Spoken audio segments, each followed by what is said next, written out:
रूस ने यूक्रेन की राजधानी कीव पर ताबड़तोड़ मिसाइल से हमला किया है। हमले में एक से ज्यादा जगह पर मिसाइल का इस्तेमाल किया गया है। यूक्रेन के सरकारी अधिकारियों के मुताबिक रूस ने 75 मिसाइल दागी हैं, जिसमें 41 को यूक्रेन ने हवा में ध्वस्त कर दिया। इस हमले में कम से कम 5 लोगों की जान चली गई है। पहला हमला यूक्रेन के समय के मुताबिक सुबह 8:45 बजे के करीब हुआ। यूक्रेन के अधिकारी के मुताबिक रूस ने रॉकेट और मिसाइल से कीव के कई ठिकानों पर निशाना साधा। हमले के बाद कई कारों में आग लग गई, इमारतें ध्वस्त हो गईं। रूस का एक मिसाइल हमला कैमरे में कैद भी हुआ है, जिसमें धमाके के बाद काले धुएं का गुबार उठता नजर आ रहा है। पूरे शहर में जगह जगह जलती हुई कारें दिखाई दे रही हैं।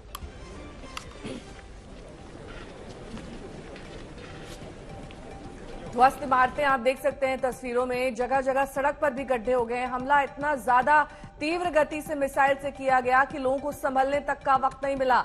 हमले को देखते हुए ट्रेनों को रोक दिया गया है। अंडरग्राउंड स्टेशन को शेल्टर होम में तब्दील कर दिया गया है। तो एक बार फिर से कीव में वही स्थिति जो शुरुआत में दिखाई दी थी इस युद्ध के, लेकिन अब एक बार फिर से मिसाइल से हमला करके रूस ने जाहिर कर दिया है कि आने वाले वक्त में यूक्रेन के लिए मुश्किलें बढ़ सकती हैं।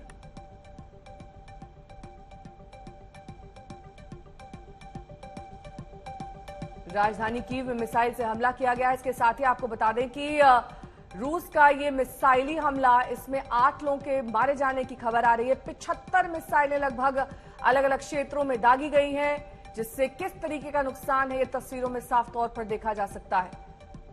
क्रीमिया के हमले का बदला ऐसे बताया जा रहा है, लेकिन ये मिसाइल अटैक दरअसल 2 तस्वीरों में साफ हो रहा है। कीव और जापोरिज्जिया में आप देख सकते हैं कैसे ये शख्स तेजी से भागता हुआ दिखाई दे रहा है, क्योंकि कहीं ना कहीं से देख लिया था कि हमला हुआ है और ऐसे में जान अपनी बचाने के लिए ये भागा। सुबह का वक्त लगभग 8:18 पर आज रूस ने मिसाइली हमला किया है। ये ताबड़तोड़ हमले लगातार जारी हैं। गौरव सावंत मेरे सहयोगी इस वक्त तमाम जानकारी के साथ जुड़े। गौरव, देखिए, अप्रत्याशित नहीं है, कहीं ना कहीं रूस ने अपनी मंशा जाहिर कर दी थी। एक समय तो ऐसा था, लग रहा था कि अभी न्यूक्लियर वॉर ही हो जाएगा, लेकिन आज जिस तरह के मिसाइली हमले किए गए हैं, जाहिर तौर पर यूक्रेन के लिए मुश्किलें बढ़ने वाली हैं। यूक्रेन के लिए मुश्किलें बहुत ज्यादा बढ़ चुकी है, क्योंकि जिस तरह से ये हमले किए जा रहे हैं, ये बहुत सोची समझी एक रणनीति के तहत ये हमले हो रहे हैं।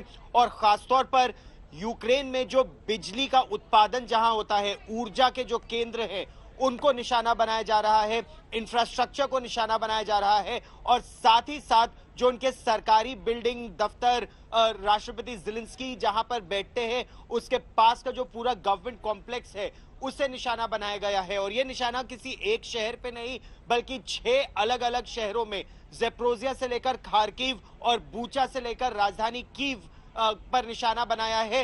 यूक्रेन के मुताबिक 75 मिसाइलें दागी गई और रॉकेट दागे गए, जिनमें से 41 को तो रोक लिया गया या इंटरसेप्ट कर दिया गया, लेकिन बाकी बहुत सफलतापूर्वक अपने निशाने पर लगे हैं। और यूक्रेन के लिए ये समस्या और बढ़ने वाली है, ये अंदेशा है। गौरव, आपने तो पूरा वॉर लगभग कवर किया और आपने वो समय भी देखा था जब किस तरीके से कीव से ही शुरुआत करके यूक्रेन के अलग अलग जगहों पर अटैक किए गए थे और पूरी तरीके से यूक्रेन को तबाह करने की कोशिश की जा रही थी। लेकिन इस बीच इस बार की स्ट्रैटेजी क्या है? इस बार रूस को क्या लगता है कि यूक्रेन के कहां किन किन एरियाज पे अगर हम यहां अटैक करेंगे तो ज्यादा नुकसान और ज्यादा क्षति से और ज्यादा दबाव बढ़ेगा? नेहा, अगर आप इस समय की स्थिति देखें तो सर्दियां आ रही है। यूक्रेन में तापमान 0 से 20 से 25 डिग्री कम हो जाता है दिसंबर और जनवरी में, और उससे पहले चाहे ज़ेपोरिज्जिया हो या और शहर हो, वहां पर ऊर्जा के जितने प्रमुख केंद्र हैं, electricity generation plants, power plants, उनको निशाना बनाया जा रहा है। लोगों को सोचिए, -25, -30 में कितनी समस्या का सामना करना पड़ेगा अगर उनके पास बिजली नहीं होगी। तो ये लोगों का मनोबल तोड़ने की एक सुनियोजित रणनीति है। फिर कुछ मिसाइलें जो दागी गई हैं वो क्रिटिकल रोड इंफ्रास्ट्रक्चर पर, ब्रिजेस पर और गवर्नमेंट ऑफिसेज पर, ताकि command and control structure, reinforcement structure, military bases उनके स्ट्रक्चर्स को तोड़ा जा सके। यूक्रेन का कहना है कि सिविलियन इलाकों पर भी निशाने बनाए गए हैं, जैसा वो प्लेग्राउंड की तस्वीर यूक्रेन ने जारी की है।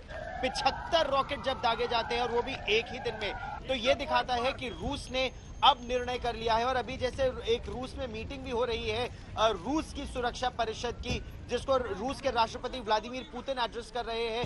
इस मीटिंग में जायजा लिया जा रहा है कि जो क्रिमियन ब्रिज को निशाना बनाया गया उसके रिटेलिएशन में और क्या क्या टारगेटिंग की जाएगी। और दिमित्री कुलेबा जो विदेश मंत्री हैं यूक्रेन के, वो अफ्रीका में थे, वो अपना दौरा छोड़कर वापस आ रहे हैं। यूक्रेन के राष्ट्रपति ज़ेलेंस्की अभी सड़कों पर उतर रहे हैं, लेकिन लोगों से ये कह रहे हैं कि आप अपने अंडरग्राउंड बंकर और शेल्टर में रहे, क्योंकि आने वाले कुछ घंटे और दिन बहुत कठिन होने वाले हैं यूक्रेन के लिए, न केवल राजधानी कीव के लिए बल्कि अलग अलग शहरों के लिए।